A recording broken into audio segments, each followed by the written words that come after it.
19세기 중국 선교사 허드슨 테일러가 중국 내륙 선교회를 시작할 때 이야기입니다. 그는 질병으로 본국인 영국으로 돌아가서 치유하던 도중에 중국 내륙 선교를 위해 24명의 선교사를 보내달라고 하나님께 기도했습니다. 아직 선교사가 들어가지 않은 중국 내륙의 11개 성의 한 성마다 2명의 선교사가 필요했고, 또 나머지 2명은 몽골을 위해서였습니다. 그는 자신이 가지고 있던 성경 귀퉁이에 그의 간구의 내용을 적어 놓았습니다. 자원하는 훈련된 일꾼 24명을 위해 기도를 시작함. 1856년 6월 브라이튼에서 돌아온 그는 런던 은행으로 가서 차이나 일랜드 미션, 중국 내지 선교회라는 이름으로 통장을 개설했습니다. 첫 입금액은 10파운드였습니다. 그러나 후에 테일러는 그것은 10파운드가 아니라 10파운드 그리고 하나님의 모든 약속이었다라고 고백했습니다. 기도를 시작한 지 만 10년, 1866년 5월 26일 영국 사방 각처에서 온 젊은 남녀 선교사들 그리고 그들의 친구와 가족들이 런던의 동인도 부둣가에 다 모였습니다. 허드슨 선교사와 아내 마리아 선교사 그리고 그들의 4명의 자녀 외에 16명의 사람들이 함께 배를 타고 중국 선교사로 가게 되었습니다. 이들 가운데 중국에 가본 적이 있는 사람은 허드슨 선교사와 아내 마리아뿐이었습니다. 하나님은 기도했던 것보다 중국 내지 선교를 위해 이미 중국에서 선교 활동을 시작한 사람까지 포함하여서 무려 5명이나 더 보내주셨습니다. 그들이 중국에 도착했을 때는 중국 역사상 가장 큰 내란 중 하나인 태평천국의 난이 막 끝난 시점이었습니다. 이는 선교사들이 안전하게 내륙으로 들어갈 수 있는 최적의 타이밍이었습니다. 허드슨 테일러는 후에 이 과정을 두고 이렇게 간증했습니다. 나는 하나님의 손이 모든 상황을 예비하고 계셨음을 깨달았다. 또 한 가지 일화를 여러분에게 소개합니다. 성경 주석가 윌리엄 바클레이가 목회 천연병으로 사역하던 시절의 이야기입니다. 그는 어느 날 극심한 우울증에 시달리던 한 여인을 신방하게 되었습니다. 고통에 시달리던 그녀는 목사인 바클레이에게 이럴 바에는 차라리 죽어버리겠다 하고 말을 했습니다.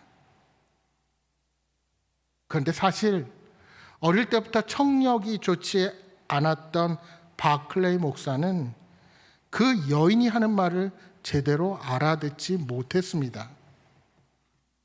하지만 그렇지 않아도 어려움으로 고생하는 여인에게 부담을 주기 싫은 마음에 무슨 말인지 다시 묻지 않고 알아들은 것처럼 고개를 끄덕였습니다. 그리고는 어찌되었든지 여인에게 용기를 주어야겠다며 이렇게 대답을 하였답니다. 그거 참 좋은 생각입니다. 저도 그보다 더 좋은 생각을 할 수 없을 것 같습니다. 죽겠다는 여인에게 그보다 더 좋은 생각을 할 수 없겠다고 하니 얼마나 막말입니까? 그때 그 여인은 어이가 없어서 웃을 수밖에 없었답니다. 그런데 놀라운 것은 그 이후 여인은 오히려 자살을 포기했을 뿐만 아니라 마음속에서부터 치유가 시작되었다는 것입니다. 여러분, 우리 주님께서 함께 하시는 자리이면 이처럼 위기의 상황이 오히려 복이 되는 경우가 많습니다. 우리 하나님은 그렇게 성도와 교회의 위기를 오히려 기회로 바꾸어 주시는 분이십니다. 오늘 본문 21절 말씀에 주의 손이 그들과 함께 하심에 수많은 사람들이 믿고 주께 돌아왔다 하고 말씀하지요. 이처럼 사도행전의 역사는 주의 권능의 손이 함께 하심으로 많은 사람들이 복음을 받아들이고 주께로 돌아오는 일의 연속이었습니다. 스데반 집사의 죽음 이후 예루살렘 교회가 박해를 받아 온 나라 각처로 흩어지게 되었지만 하나님은 이 핍박이 복음이 전파되는 계기로 바꾸어 주셨습니다. 본문은 이방 땅에 최초의 교회가 탄생하는 과정을 기록한 아주 역사적인 장면입니다. 여러분 19절의 말씀을 다시 보십시오. 한번 띄워주시겠습니까? 19절 같이 읽겠습니다. 그때 스데반의 일로 일어난 환난으로 말미암아 흩어진 자들이 베니게와 그브로와 안디옥까지 이르러 유대인에게만 말씀을 전하는데, 안디옥의 최초의 교회가 세워진 것은 어떤 사람의 환상이나 비전을 보아서 생긴 일이 아니었습니다. 철저한 계획과 준비로 인하여 이루어졌던 일도 아닙니다. 그렇다고 교회의 사도들이 계획적으로 그곳에 제자들을 파송해서 교회가 탄생하도록 도운 일도 아니었습니다. 이 일의 배경에는 그저 스데반 집사의 순교를 기점으로 예루살렘 성도들이 핍박으로 각 지역으로 흩어진 것뿐입니다. 박해를 피해 예루살렘 교회 교인들이 흩어진 것은 가이사라, 요빠, 안디옥 등지였습니다. 그렇게 발길이 다다른 곳에서 복음을 전하는 가운데 여러 복음의 역사가 일어나게 되었습니다. 그래서 이들이 교회의 초석을 마련하게 되었습니다. 그런데 성도들이 흩어질 때 그 일부는 저 멀리 베니게와 그브로와 안디옥까지 가게 되었습니다. 이곳은 수리아와 멀게는 소아시아 땅까지 이르는 곳이었습니다. 그들은 거기서도 복음을 전했는데 처음에는 유대인들에게만 전했습니다. 그러나 그들 중에 몇 사람이 안디옥에서 헬라인들에게 복음을 전하기 시작했습니다. 그리하여 안디옥에서 많은 헬라인들이 복음을 받아들이게 된 것입니다. 여러분 사도행전 말씀을 쭉 살펴보시면 사도행전에 안디옥이라는 지명이 두 군데 등장합니다. 그중 하나가 오늘 본문이 말하는 수리아 안디옥이고 다른 하나가 더 뒤에 나오는 비시디아 안디옥입니다. 본문에 등장하는 도시 안디옥은 안티오크 왕조의 이름에서 유래된 도시입니다. 셀류크스 1세가 기원전 300년경에 건설한 16개의 안디옥 도시들 가운데 가장 유명한 도시가 바로 이 수리아 안디옥입니다. 이 도시는 당시 로마 제국에서 로마와 또 아프리카 북쪽에 있는 알렉산드리아 다음으로 큰 제3의 도시였고, 기록에 보면 당시 인구가 무려 50만 명 이상으로 추정되는 수리아 지역의 수도이기도 했습니다. 지금은 튀르키예 동남쪽에 속한 안타키아라는 지명을 가지고 있는 도시입니다. 그러니까 당시 이 안디옥이라는 도시는 로마 제국의 중요한 역할을 하는 헬라 문화의 중심지였습니다. 따라서 수많은 그리스 로마 건축물들이 세련되게 들어서 있었고, 사람들은 이 도시를 아름다운 도시 안디옥 또는 동방의 여왕이라고 불리기도 했습니다. 그런데 이 도시에 한 가지 특징이 있었습니다. 다른 도시에는 그리스도인들이 흩어져서 들어가면 유대인들이 한 지역에 집중해서 모여서 살곤 했지만, 워낙 큰 도시인 이곳에는 각각 흩어져서 유대인들이 거할 수밖에 없었다는 것입니다. 그러니까 유대인들은 이 땅에서도 소외된 그룹일 수밖에 없었습니다. 이것이 자연적으로 유대인들과만 교제하는 것이 아니라 헬라인들과 교제하게 되고 헬라인들에게 복음을 전할 수 있는 계기가 된 것입니다. 결국 핍박으로 바로 그리스도인들이 각처로 흩어지게 된 것은 그들을 담대한 전도자로 훈련시키는 하나님의 계획이 있었다는 사실을 깨닫게 되는 겁니다. 여러분, 한국교회가 코로나 이후에 그 전보다는 선교 사역이 어려움을 많이 겪고 있지만, 그래도 이제는 실질적인 세계 선교의 주요 국가인 것은 부인할 수가 없습니다. 여러분, 세계 교회사를 살펴보면 세계 선교 역사에 있어서도 영국 교회가 퇴락을 거듭하면서 이제 미국이 어느 나라도 추정할 수 없는 선교 강국이 되었습니다. 여러분 아시다시피 우리나라 구한말과 또 일제 침략기에 선교사들의 가장 많은 숫자가 미국으로부터 왔던 선교사님들입니다. 따라서 미국 선교사가 전 세계에 안 들어간 곳이 없을 정도로 많이 진출해 있었습니다. 그런데 어느 순간부터 그 주도권을 한국교회가 함께 가지게 된 것입니다. 이에 대해서 미국의 저명한 선교학 교수들이 그 원인을 살피다가 한국 교회 선교 방법에 대해서 이런 결론을 내렸습니다. 첫째는 한국 교회 선교 방법은 무모할 정도의 돌파력을 가졌다는 것입니다. 또한 두 번째로 그 선교 방법이 무계획성이라는 결론입니다. 돌파력과 무계획성이 한국 선교의 힘이라는 것입니다. 여러분, 대체적으로 이성적인 서양인들은 어떤 일을 실행할 때 그 일에 대한 조사를 하고 계획을 세우고 분석을 하고 준비 과정을 철저히 한 후에 그 일을 실천에 옮깁니다. 그런데 서양인들이 어떤 한 지역의 선교적 필요성을 느껴서 연구를 하다 보면 어느새 한국 선교사가 그곳에 들어가서 선교 활동을 시작하고 있다는 겁니다. 이처럼 우리 민족의 기질은 뭐든지 결정하면 앞뒤를 따지지 않고 빠르게 실행에 옮기는 특징이 있습니다. 생각하고 고민하며 계획하기 전에 손과 발이 먼저 거기에 닿아 있는 것입니다. 그래서 이곳에 선교가 필요하다 생각이 들면 그냥 무턱대고 가는 겁니다. 그런데 여러분, 사도행전의 선교의 역사를 살펴보면 사도행전의 선교의 역사가 그렇지 않습니까? 하나님의 일과 역사가 사람의 계획으로 제대로 이루어진 적이 없습니다. 바울만 해도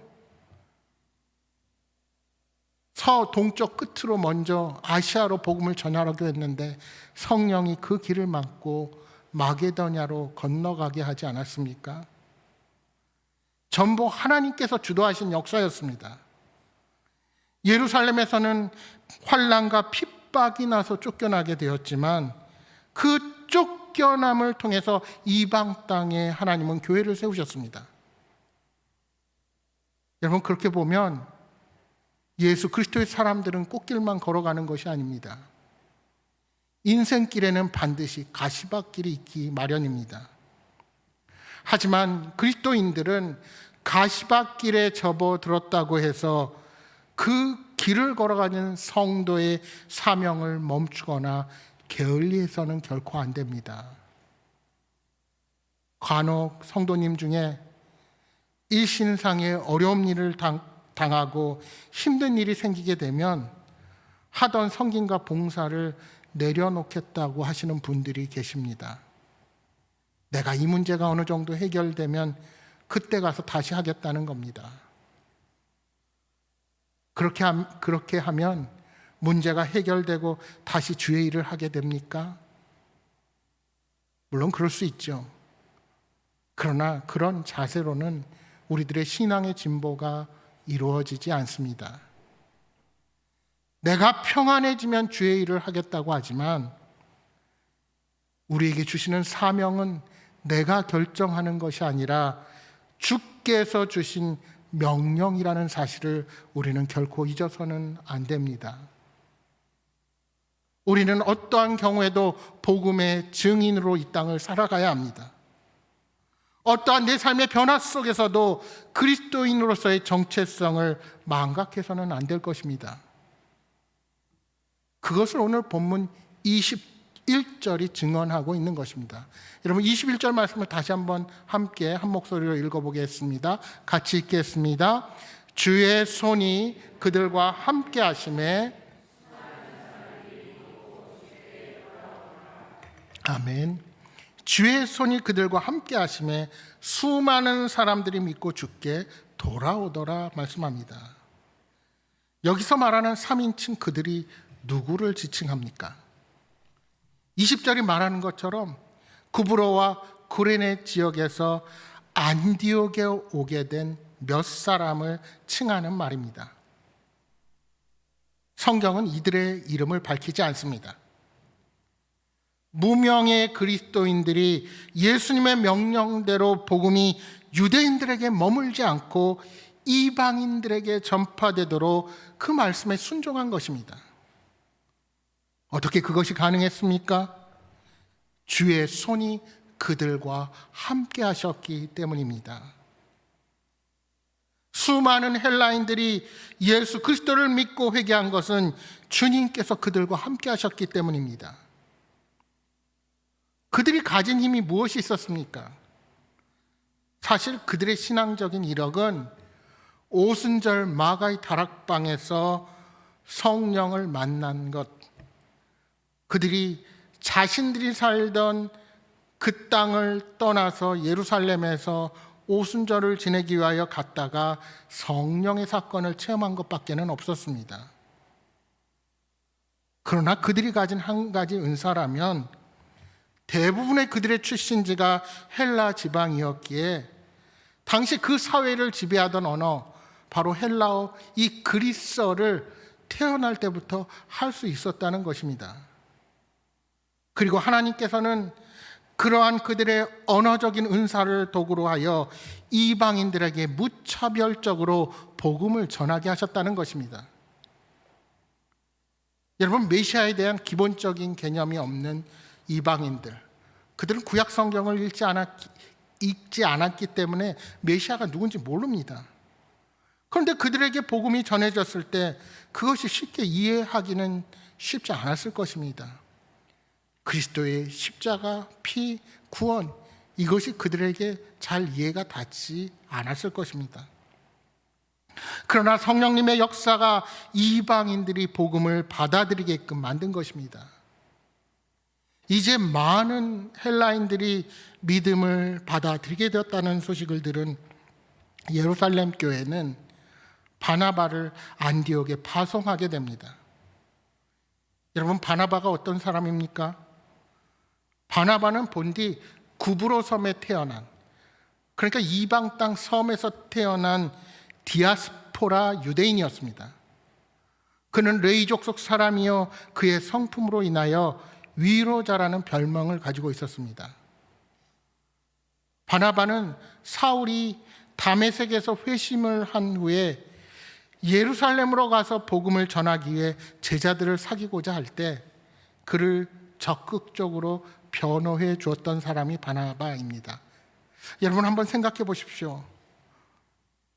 바울은 회심하기 전에 스데반의 순교 현장에 같은 핍박자로 있었던 사람입니다.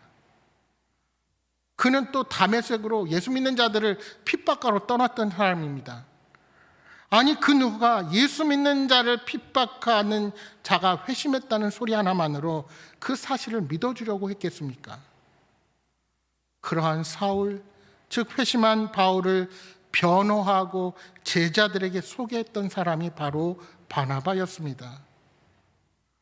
그런 바나바가 헬라인들이 예수를 믿고 안디옥에 있는 성도의 수가 증가했다는 소식을 듣자 예루살렘 교회의 파송을 받아 안디옥으로 가게 된 것입니다. 이렇게 중요한 일에 사도가 아닌 바나바가 파송받았다는 것은 그가 얼마나 예루살렘 교회로부터 신임을 얻고 있었는지를 알 수 있는 대목입니다. 여러분, 이렇게 예루살렘 교회가 바나바를 파송했다는 것에는 우리에게 몇 가지 교훈을 주고 있습니다. 먼저는 예루살렘 교회가 공식적으로 이방인 선교를 인정하는 계기가 되었다는 것입니다. 여러분, 만약에 예루살렘 교회가 이방인 선교를 싫어했다면 굳이 사도들을 보내면 되지 왜 바나바가 그곳을 향했을까요? 그런데 그 전에 어떤 일이 있었습니까?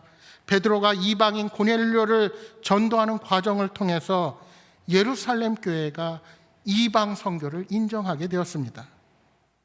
하나님께서 미리 고넬료와 베드로에게 환상을 보여주시고 고넬료의 집안에 성령을 부어주셔서 이방인의 선교가 열매 맺는 그 사건을 직접 보게 하셨습니다. 그래서 예루살렘 교회는 안디옥의 교회를 도울 수 있었고 결과적으로 안디옥에서 위대한 선교의 사역이 이루어질 수 있었던 것입니다. 여러분, 이것은 우리에게도 마찬가지입니다.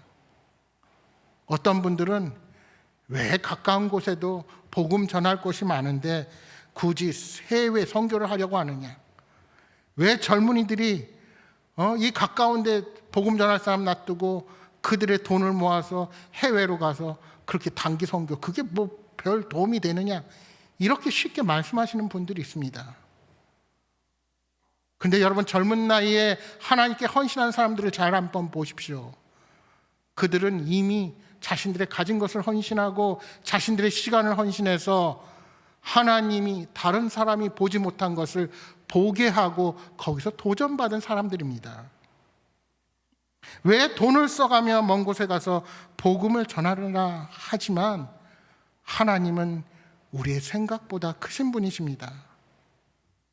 여러분, 복음은 한 곳에 머물러 있을 수 없습니다. 이름을 밝히지 않는 무명의 그리스도인들이 안디옥 교회에 초석을 쌓았듯이 우리들의 복음의 발걸음에도 하나님이 뜻하신 바가 있다는 것을 결코 잊어서는 안 됩니다. 분명 제자들에게 주신 명령, 하나님의 복음이 땅끝까지 전파되어야 한다는 것은 모든 믿음의 백성들에게 동일하게 주신 사명임을 우리는 기억해야 합니다. 두 번째로 바나바의 파송은 바나바가 하나님께서 어떤 성품의 사람을 리더로 쓰시는지를 잘 보게 해주는 의미가 있습니다. 오늘 24절에 보시면 바나바는 착한 사람이요 성령과 믿음이 충만한 사람이라 말씀합니다. 그의 성령 충만함과 다른 사람을 위로해 주는 자세가 안디옥 교회 안에 더 큰 부흥의 요소로 작용하게 된 것입니다. 특히 본문에는 바나바의 리더십이 어떠한 리더십인가를 잘 보여주는 사건이 있습니다. 바나바는 안디옥 교회가 커지자 자신의 힘만으로는 목회가 힘들다는 것을 깨닫고 바울을 청하여 다소에서 데려옵니다. 물론 하나님의 일은 인간의 힘이 아닌 주님이 주시는 능력으로 일하지만 그렇다고 내 혼자 다 감당할 수는 없습니다. 교회가 커지고 교회가 부흥하면 더 다양한 은사에 따라 합력하여 교회를 섬기는 것이 매우 중요합니다. 그래서 그는 바울을 데려와서 함께 힘을 모아 사역합니다. 여러분, 우리의 사역이 발전하고 커지면 새로운 일꾼들의 도움을 받아야 합니다. 교회가 커졌는데도 새로 들어온 사람들의 도움을 거절하고 내 혼자 모두 하려고 하는 것은 매우 어리석은 일입니다. 바나바가 바울을 데려왔을 때는 바울이 자신보다 잘하는 그 무엇이 필요했기 때문입니다. 바나바는 착하며 다른 사람을 잘 위로하고 격려하는 데 뛰어난 사람이었습니다. 반면에 바울은 강한 말씀의 사역으로 인해서 다메섹과 예루살렘에서 목숨의 위협을 받는 사람이었습니다. 바나바는 이런 바울의 가르치는 능력이 필요하다는 것을 깨닫고 그를 다소에서 데려온 것입니다. 여러분 26절 말씀을 다시 한번 함께 읽겠습니다. 우리 같이 읽겠습니다. 만남에 안디옥에서 데려고 와서 둘이 교회에 제자들이 안디옥에서 비로소 그리스도인이라 일컬음을 받게 되었더라. 아멘. 이제 두 사람은 함께 힘을 모아 큰 무리를 가르쳤습니다. 혼자의 힘이 아닌 다른 은사를 받은 사람의 도움을 받아 함께 교회를 섬긴 것입니다. 그리고 그 결과가 어떻게 나타납니까? 그들이 그리스도인이라 불리게 된 것입니다. 여기서 그리스도인들은 당시에 하나의 속어처럼 사용된 말입니다. 그러니까 그리스도인이 그렇게 좋은 말은 아니었다는 것입니다. 우리로 말하면 세상 사람들이 말하는 예수쟁이 같은 놀리는 말이었습니다. 사실 그동안 제자들은 성도, 형제자매, 믿는 사람들, 도를 따르는 사람이란 다양한 이름으로 불리웠습니다. 그런데 이제는 그리스도인이라는 새로운 이름으로 그들이 불리게 된 것입니다. 새로운 이름은 새로운 의미를 가져왔습니다. 그들에게 기존의 전통적인 유대인과는 구별되는 그리스도를 따르는 자들이라는 새로운 정체성이 생겨난 것입니다. 당시 안디옥은 로마가 엄청난 인력과 돈을 쏟아부어서 만든 커다란 인공의 도시였습니다. 그래서 부자들이 모여들고 이에 따른 노예들도 많았습니다. 전쟁에서 잡아온 노예들이 이 도시를 크게 만들다시피 했기에 이 도시는 이러한 노예들의 노동력에 의해서 움직인다 하여도 과언이 아니었습니다. 그렇다면 시간이 남는 돈 많은 부자들, 도시 상류층 시민들이 한 일이 무엇이었을까요? 돈과 시간이 남는 이들이 하는 일이 죄 짓는 것밖에는 할 일이 없었습니다. 더구나 당시 안디옥은 그리스의 님프라는 요정과 바쿠스라는 신을 섬겼는데, 여러분 이 바쿠스가 바로 로마 신화에 나오는 디오니수스, 바로 술의 신을 말합니다. 따라서 안디옥은 쾌락으로 타락한 문화가 일상화된 도시였습니다. 그런데 그곳에 복음이 들어가고 그 복음의 능력으로 말씀의 교육을 통해서 사람들이 바뀌기 시작한 것입니다. 그래서 안디옥 사람들은 복음으로 바뀌기 시작한 사람들을 우리말로 말하면 예수쟁이하고 놀리며 불렀던 것입니다. 바나바와 바울이 열심히 가르친 결과로 그들이 이러한 별칭을 얻게 된 것입니다. 타락의 일상을 살았던 죄 가운데 있던 안디옥 사람들이 말씀으로 변화를 경험하게 되고, 그 변화를 경험한 사람들을 지칭하여 그리스도인이라 부른 것입니다. 이 별칭은 그들이 안디옥의 일상의 문화에 찌든 사람들과는 다르다는 전제가 있기에 가능했던 별명이었습니다. 그들은 기존 유대인들처럼 율법이나 할례가 없었습니다. 선택된 하나님의 백성이라는 유대인의 우월성, 그 종교적인 우월성도 내세울 수 없었습니다. 헬라인들처럼 철학과 세상의 지혜도 없었습니다. 로마인들처럼 권력과 힘도 없었습니다. 그들이 오직 자랑할 수 있는 것은 예수 그리스도의 피 묻은 십자가 복음뿐이었습니다. 그 복음 안에서 오직 말씀대로 살아가고자 애를 쓴 것입니다. 더구나 놀라운 사실은 오늘 본문 27절 이하의 말씀처럼 이 안디옥 교회가 오히려 기근 중에 있는 예루살렘 교회를 돕기 위해 모금하여서 바울과 바나바를 통해 구제 헌금을 그곳에 보냈다는 것입니다.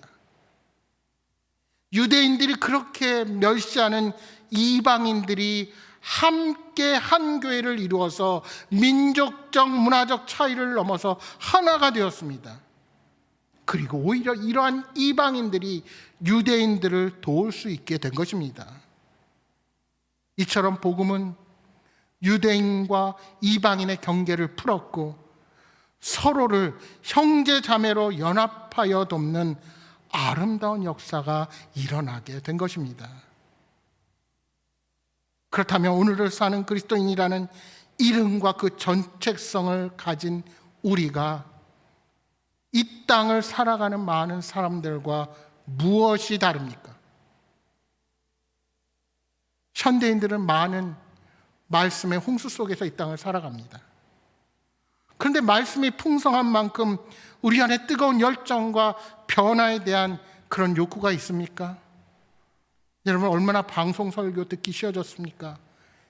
이제 교회가 아니라 여러분 스스로 클릭하면 유튜브를 통해서 유명한 목사님들 설교를 마음대로 들을 수 있습니다.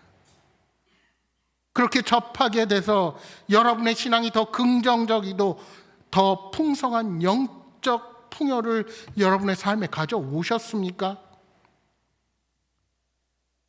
여러분, 그리스도인이라는 정체성은 우리 스스로를 그리스도인이라고 부르는 데서 생기는 것이 결코 아닙니다. 세상 사람들이 보기에 그들과 다른 삶의 원리로 살아가고 그들과 다른 기준으로 살아가고 그들과 다를 때 그들이 내리는 결론이 그리스도인입니다.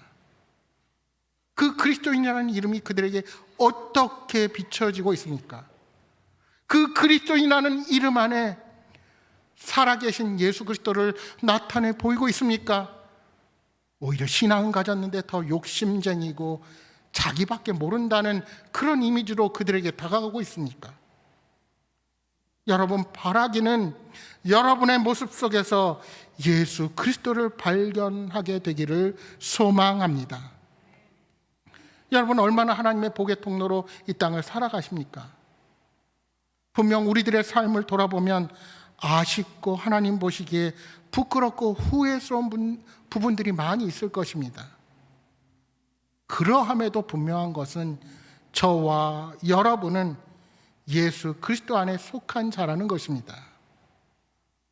바라기는 우리 행복한 교회도 주님 앞에 바로 서서 말씀으로 새로워지며 세상 사람들에게 참으로 인정받는 삶을 살아가도록 최선을 다한 믿음의 경주를 달려가기를 소망합니다. 때론 지치고 포기하고픈 삶의 순간과 위기도 있을 것입니다. 그러나 핍박의 역사를 통해 오히려 이방의 복음이 전파된 것처럼 하나님은 한순간도 쉬지 않고 일하신다는 사실을 명심하시기 바랍니다.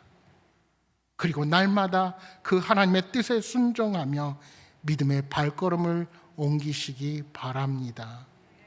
사랑하는 여러분, 날마다 복음의 능력을 의지하며 우리의 삶의 현장에서 주님과 함께 승리를 경험하시는 여러분 모두가 되시기를 주님의 이름으로 축복합니다.